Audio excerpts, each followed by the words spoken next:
जय हिंद everyone, so welcome back to my channel. And आज के इस वीडियो में हम लोग आकांक्षा 40 सीरीज का पार्ट नंबर 4 ऑफ चैप्टर विद्युत इलेक्ट्रिसिटी कवर करने वाले हैं। तो इस चैप्टर में हम लोग जो पार्ट 4 है इसमें हम लोग जानेंगे कि किस तरह से समांतर क्रम के लिए जो समतुल्य प्रतिरोध है वो कैसे निकालते हैं। लेकिन उससे पहले उम्मीद करता हूँ कि आपने होमवर्क करा होगा, और इसके बाद जो मैंने 2 क्वेश्चन छोड़े थे, क्वेश्चन नंबर 1 एंड 2 मैंने 3 डिस्कस कर दिया था, बट 1 एंड 2 वाज लेफ्ट। तो इन दोनों को चलिए सॉल्व करके देखते हैं। अब इसमें पूछा क्या गया था, बोला गया था कि इस पूरे चित्र का समतुल्य प्रतिरोध ज्ञात कीजिए और इस पूरे चित्र का समतुल्य प्रतिरोध ज्ञात कीजिए। अब इसमें पहले जानना पड़ेगा कि ये किस क्रम में जुड़े हुए हैं। तो मैंने बताया था कोई भी प्रतिरोध, कितने भी प्रतिरोध हो, वो 2 ही तरीके से जुड़ सकते हैं, या तो वो श्रेणी क्रम में जुड़ेंगे या फिर वो समांतर क्रम में। तो ये वाला श्रेणी क्रम में जुड़ा हुआ है और ये वाला भी श्रेणी क्रम में। और श्रेणी क्रम का व्यंजक मैंने क्या लिखाया था कि RE बराबर R1 plus R2 plus R3, ये था वो व्यंजक। सो हमने ये वाला व्यंजक पढ़ा था। अब हमें निकालना है समतुल्य प्रतिरोध। समतुल्य प्रतिरोध को ही RE या फिर RS से दर्शाते हैं। तो RE कितना हो जाएगा, R1 R2 और R3 का योग। R1 का वैल्यू 1 ओम, R2 का वैल्यू 2 ओम और R3 का वैल्यू 3 ओम। जोड़ने पे क्या आ गया, 6 ओम। और यही हो गया हमारा आंसर। इस वाला आंसर की समतुल्य प्रतिरोध कितना हो जाएगा, 6 ओम, सबके योगफल के बराबर। यही था वो नियम श्रेणी क्रम के लिए। अब इस वाले चित्र में आइए, क्या होगा RE, यहाँ पे 3 नहीं 4 प्रतिरोध है, तो R1 R2 R3 and R4 का योगफल। और ये हो जाएगा 3 प्लस 2 प्लस 1 प्लस 15, और जोड़िएगा तो 15 और 1 16, 16 2 18, 18 और 3 19। सो ये हो गया 19 ओम। तो इस तरह से हम लोग चित्र नंबर 1 के लिए भी समतुल्य प्रतिरोध निकाल सकते हैं, चित्र नंबर 2 के लिए भी समतुल्य प्रतिरोध निकाल सकते हैं। ये फॉर्मूला वेरी इंपॉर्टेंट है कि श्रेणी क्रम संयोजन में प्रतिरोधकों का समतुल्य प्रतिरोध सभी प्रतिरोधकों के अलग अलग जोड़ के बराबर होता है। अब आगे हम लोग जानेंगे कि ये तो था श्रेणी क्रम के लिए ये व्यंजक, लेकिन अगर हम लोग समांतर क्रम के लिए व्यंजक निकालना चाहें तो कैसे निकालेंगे। So let's see. तो चलिए देखिए, समांतर क्रम संयोजन क्या होता है ये, इसके बारे में मैंने पिछली कक्षा में बताया था, बट अब मैं क्या बताने वाला हूँ देखिए कि माना परिपथ से होकर जाने वाली विद्युत धारा आई है। ये एक मैंने सामान्य परिपथ बनाया है। इसमें R1 R2 और R3 3 प्रतिरोध है, और पहले वाले प्रतिरोध से I1 धारा जा रही है और I1 धारा निकल रही है। दूसरे में भी I2 जा रही है और I2 निकल रही है। तीसरे में भी I3 जा रही है और I3 निकल रही है। और ये लगा हुआ है वोल्ट मीटर सभी प्रतिरोधकों के दोनों सिरों के अक्रॉस। और ये क्या बताता है, वोल्टता बताता है कि कितनी विभवांतर दोनों सिरों के बीच का है।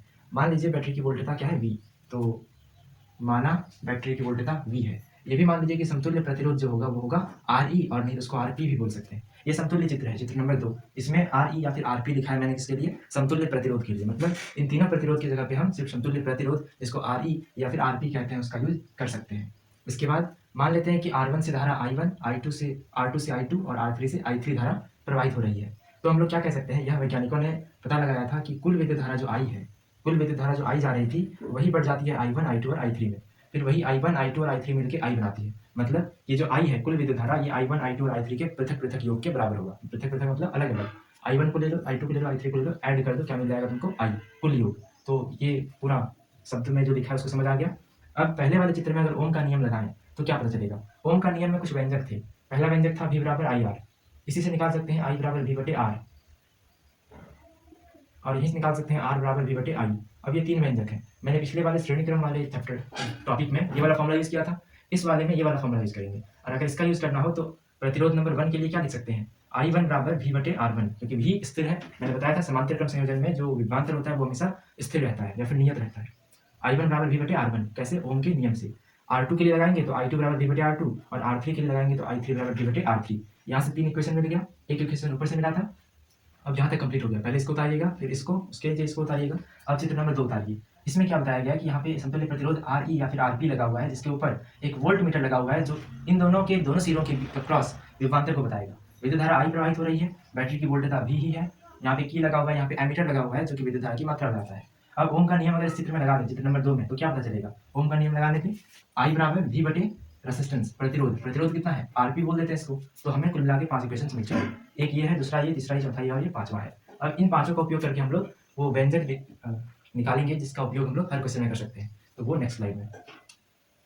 चलिए अब देखिए, मैंने अपने प्रेफरेंस के लिए equation number 1, equation number 2, equation 3, 4 and 5 सबको कॉपी करके पिछले स्लाइड से यहाँ पे लिख लिया है। अब क्या करेंगे कि समीकरण लिखते जाइए।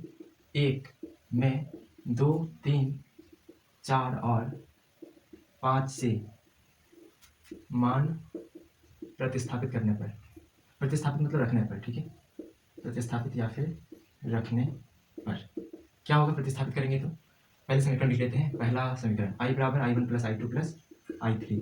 अब तीनों का वैल्यू रखते जाइए। I का वैल्यू इक्वेशन 5 से क्या हो जाएगा, V बटे RP, I1 का वैल्यू V बटे R1, I2 का वैल्यू V बटे R2 और I3 का वैल्यू V बटे क्या हो जाएगा, R3। ये हो गए इक्वेशन। इन चारों इक्वेशन का उपयोग करने पर इक्वेशन नंबर 1 पर। अब आपको V दिख रहा होगा, V को कॉमन ले लीजिए, इसको लिख सकते हैं 1 बटे R P। देख सकते हैं ना, v इंटू वन बटे आर पी हो जाएगा लेफ्ट हैंड साइड पे। राइट हैंड साइड पे v को कॉमन लीजिएगा तो वन बटे आर वन प्लस वन बटे आर टू और प्लस में वन बटे आर थ्री। अब इसके बाद v को काट दीजिए, अगर v को काटते हैं तो क्या बचता है, वन बटे आर पी बराबर वन बटे आर वन प्लस वन बटे R two and plus one बटे आर थ्री। ये हो गया हमारा वो व्यंजक जो बताएगा रेसिस्टेंस को। कौन सा रेसिस्टेंस है ये, कौन सा प्रतिरोध है, पैरेलल वाला, मतलब समांतर क्रम का समतुल्य प्रतिरोध है ये, समांतर क्रम का समतुल्य प्रतिरोध। और इसका फॉर्मूला हो गया कि इसको बोलते हैं व्युत्क्रम। जब एक बटे में कुछ लिखा जाता है इसको क्या बोलते हैं, व्युत्क्रम। तो बोलेंगे समतुल्य प्रतिरोध का व्युत्क्रम सभी अलग अलग प्रतिरोधकों के व्युत्क्रम के योग के बराबर होता है। मतलब जितने भी आपके पास अलग अलग प्रतिरोध दिए गए हैं, R1 R2 R3 R4 R5 R6 R7 जितने भी दिए गए हो, सबका व्युत्क्रम ले लो, मतलब एक बटे में उसको कर दो और सबका योग कर दोगे तो तुमको समतुल्य प्रतिरोध का व्युत्क्रम मिलेगा। ठीक है, इसको लिख लीजिए। अतः समांतर क्रम संयोजन में लिखते जाइए, अतः समांतर क्रम संयोजन में समतुल्य प्रतिरोध का व्युत्क्रम, व्युत्क्रम मतलब एक बटे में जब किसी चीज को लिखते हैं उसको व्युत्क्रम कहते हैं। समतुल्य प्रतिरोध का व्युत्क्रम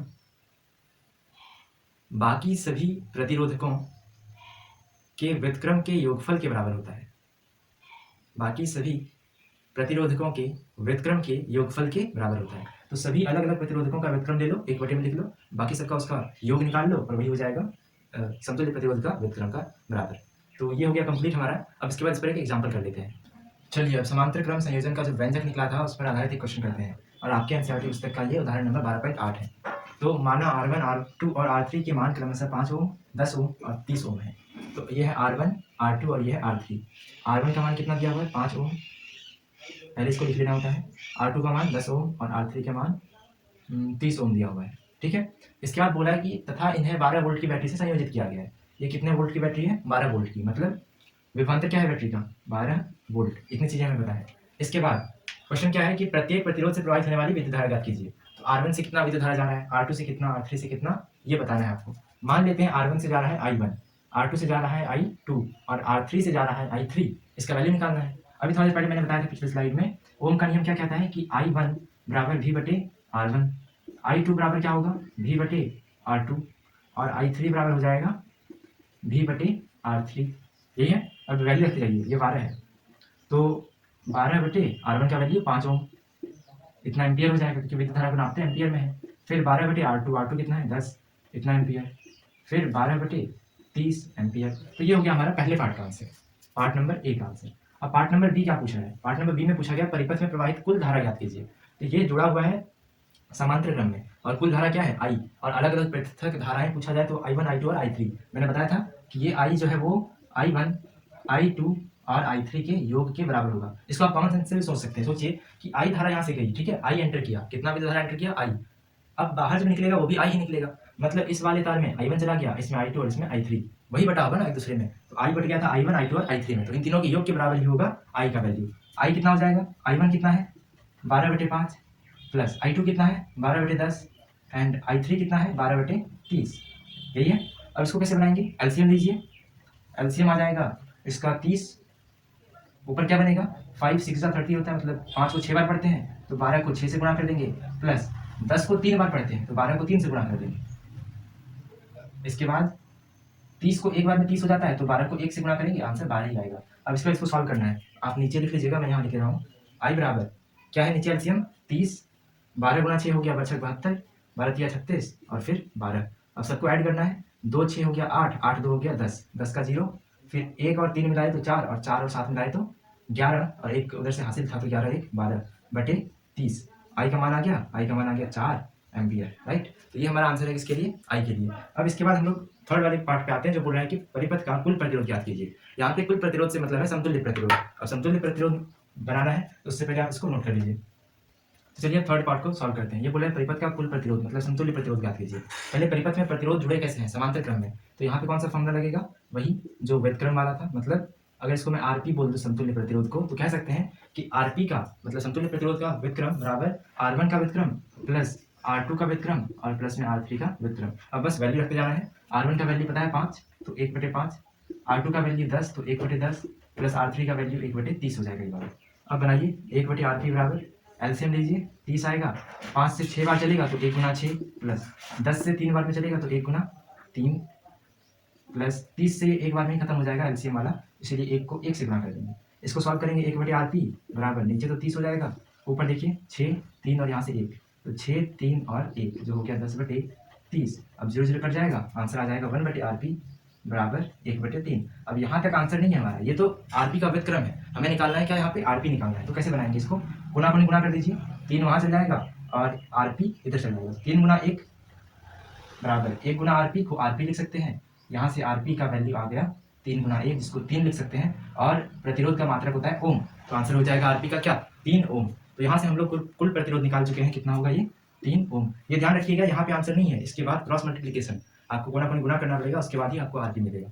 सो ये था आज का लेक्चर का। बाकी नेक्स्ट लेक्चर में हम लोग पढ़ेंगे प्रतिरोधकों के कुछ गुण के बारे में, किस प्रकार से क्षेत्रफल, लंबाई, यहाँ तक कि किसी चीज़ की भार को चेंज करने से क्या उसका प्रतिरोध बदलेगा या फिर नहीं बदलेगा, ये नेक्स्ट लेक्चर में होने वाला है। So thank you so much for watching my video and continue till the end of this videos. आपको फायदा होने वाला है, एंड अगर आपको ये वीडियो अच्छा लगा हो तो please like share and subscribe to my channel. अगर कोई डाउट हो तो कमेंट इट बिलो, कमेंट कर लेना, and I will try to resolve it. Thank you so much.